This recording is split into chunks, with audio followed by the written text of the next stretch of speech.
नमस्कार दोस्तों, स्वागत करते हैं आप सभी का ईएसके न्यूज़ पर। अगर आपने अभी तक वीडियो को लाइक नहीं किया तो फटाफट वीडियो को लाइक करके चैनल को जरूर सब्सक्राइब कर लीजिएगा। तो दोस्तों, कांग्रेस ने सुप्रीम कोर्ट में एक याचिका लगा दी है। याचिका में दावा किया गया है कि इलेक्ट्रॉनिक वोटिंग मशीन ईवीएम की समस्या ये है जिसके कारण चुनाव परिणाम प्रभावित हुआ है। जैसा कि आपको पता है कि हरियाणा चुनाव को लेकर कांग्रेस ने अब याचिका जारी कर दिया है, याचिका लगा दी है, पटिशन लगा दिया है, जिसमें कहा गया है कि इलेक्ट्रॉनिक वोटिंग मशीन यानी कि ईवीएम में समस्या आई है, उस ईवीएम मशीन की जांच कराई जाए। जी हाँ दोस्तों, हरियाणा चुनाव में गड़बड़ी के आरोप है, सुप्रीम कोर्ट में याचिका जारी हो गया है। कांग्रेस पार्टी ने भी चुनावी में अनियमितताओं की शिकायत की है।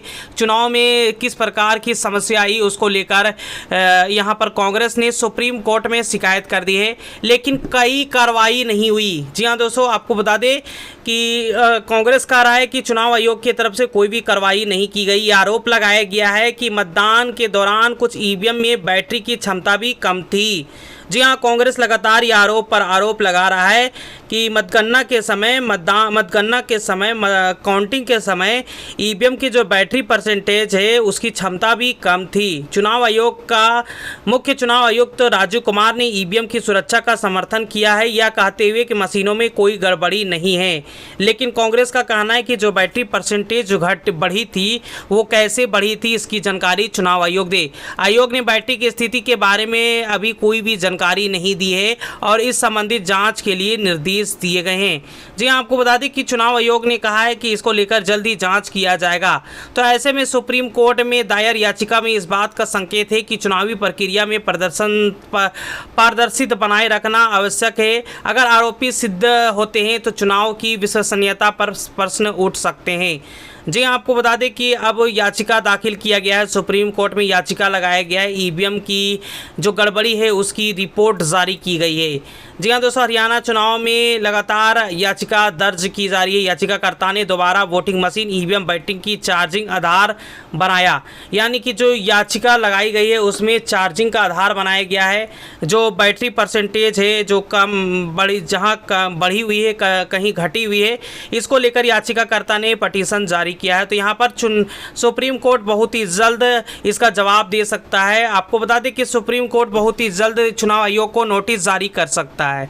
चुनाव आयोग को यह देखना होगा, यह जांच करना होगा कि ईवीएम में किसी प्रकार का कोई तो गड़बड़ी तो नहीं है, जैसा कि कांग्रेस जो लगातार इस पर इल्जाम लगा रहा है और चुनाव आयोग हमेशा चुप्पी साधी हुई रहती है। तो ऐसे में चुनाव आयोग का ये कर्तव्य बनता है कि जो अगेंस्ट पार्टी है, जो कांग्रेस है, जो अन्य पार्टी है जो आरोप लगा रही है उस पर जल्दी से जल्दी काम किया जाए, उस काम को जल्दी से जल्दी अंजाम दिया जाए। यानी कि कांग्रेस पार्टी जिस प्रकार कांग्रेस लगातार आरोप पर आरोप लगा रही है, इसका फैसला जल्दी चुनाव आयोग को करना चाहिए। जी हाँ दोस्तों, हरियाणा में 20 विधानसभा सीटों पर फिर से चुनाव कराने की मांग उठ गई है। कांग्रेस लगातार मांग कर रहा है कि जिस प्रकार चुनावों में गड़बड़ी पाई गई है या याचिका लगाई गई है सुप्रीम कोर्ट में गड़बड़ी को लेकर, अब जो कांग्रेस की तरफ से हरियाणा में 20 विधानसभा सीटों पर चुनाव कराने की मांग उठ गई है। चुनाव आयोग के निर्देश देने की मांग करते हुए सुप्रीम कोर्ट में याचिका दायर की गई है। याचिका में इलेक्ट्रॉनिक वोटिंग मशीन की गड़बड़ी, संदिग्ध नतीजों पर आरोप लगाया गया है, यानी कि ईवीएम की बैटरी परसेंटेज, ईवीएम में गड़बड़ी का आरोप लगाया गया है, याचिका लगाया गया है।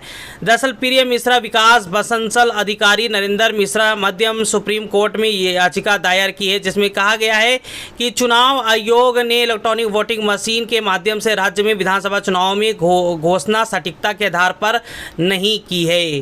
जी हाँ दोस्तों, आरोप लगाए कि जो काउंटिंग के दौरान जो वोट प्रतिशत आए वो उस वोट प्रतिशत से ना करके कुछ ना कुछ गड़बड़ी किया है। तो इस प्रकार के जो याचिका लगाए गए हैं, इस याचिका पर सुप्रीम कोर्ट बहुत ही जल्द फैसला कर सकता है। याचिका में दोस्तों कहा गया है कि कुछ ईवीएम मशीन जो 99% बैटरी क्षमता पर कम रही थी, जबकि कुछ मशीनों में 80% का कम बैटरी क्षमता पर काम कर रही थी। यानी कि कांग्रेस ने यह आरोप लगाया है कि जहां पर बीजेपी जीती है तो वहां पर 99% बैटरी पाई गई है, जहां पर कांग्रेस जीती है वहां पर 60 से 70% बैटरी क्षमता पर कम रही थी। यानी कि ऐसा कैसे हो सकता है जहां पर ये बीजेपी जीतती है वहां पर 99% और जहां पर कांग्रेस जीतती है वहां पर 60 से 70%।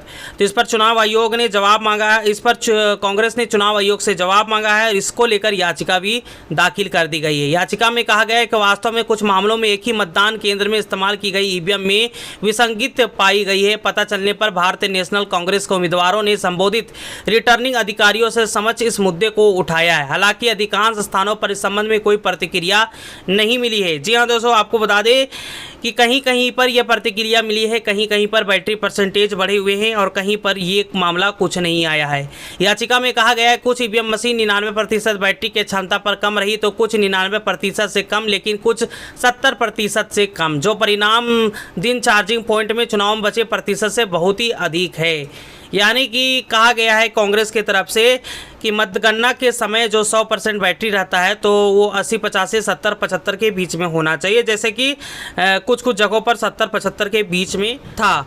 तो ऐसे में दोस्तों कुछ कुछ जगहों पर 99% के बीच में है, तो ऐसे में आशंका जताई जा रही है कि कुछ ना कुछ हुआ है। तो ऐसे में इसको लेकर सुप्रीम कोर्ट में याचिका दाखिल कर दी गई है। याचिकाकर्ता ने भारत चुनाव आयोग फॉर्म 17C के साथ सभी 3 मतदान डेटा प्रकाशित करने और ईवीएम मशीनों, चुनाव प्रमाण पत्रों को घोषणा संग्रहित करने का निर्देश देने की मांग कर दी है। याचिकाकर्ताओं ने कहा है कि उन्हें यह जनहित याचिका भारतीय संविधान के अनुच्छेद 32 के तहत दायर की है ताकि यह सुनिश्चित किया जा सके कि चुनाव अनियमितताओं के कारण लोकतांत्रिक प्रक्रिया बाधित न हो और स्वतंत्र एवं निष्पक्ष चुनाव तथा कानून शासन सुनिश्चित हो। यानी कि याचिकाकर्ता का कहना है दोस्तों कि यह याचिका इसलिए लगाई जा रही है ताकि स्वतंत्र रूप से चुनाव हो, किसी प्रकार का कोई गड़बड़ी नहीं पाया जाए। इसको लेकर याचिकाकर्ता ने कहा है कि शांतिपूर्वक स्वतंत्र तरीके से अब की जो चुनाव हो वो शांतिपूर्वक चुनाव हो। तो ऐसे में याचिकाकर्ता ने कहा है कि ईवीएम मशीनों को बंद करके बैलेट पेपर से इस बार चुनाव कराया जाए। तो अभी सुप्रीम कोर्ट का कोई भी फैसला नहीं आया है, बहुत ही जल्द सुप्रीम कोर्ट का फैसला आ सकता है दोस्तों। हालांकि सुप्रीम कोर्ट ने नोटिस जारी कर दिया है, चुनाव आयोग को अच्छे से जाँच कराने की मांग कर दी है सुप्रीम कोर्ट ने। तो ऐसे में क्या दोस्तों, सुप्रीम कोर्ट को ईवीएम को बंद कर देना चाहिए या नहीं बंद करना चाहिए, या बैलेट पेपर से चुनाव होना चाहिए? कमेंट करके अपनी राय जरूर दीजिएगा।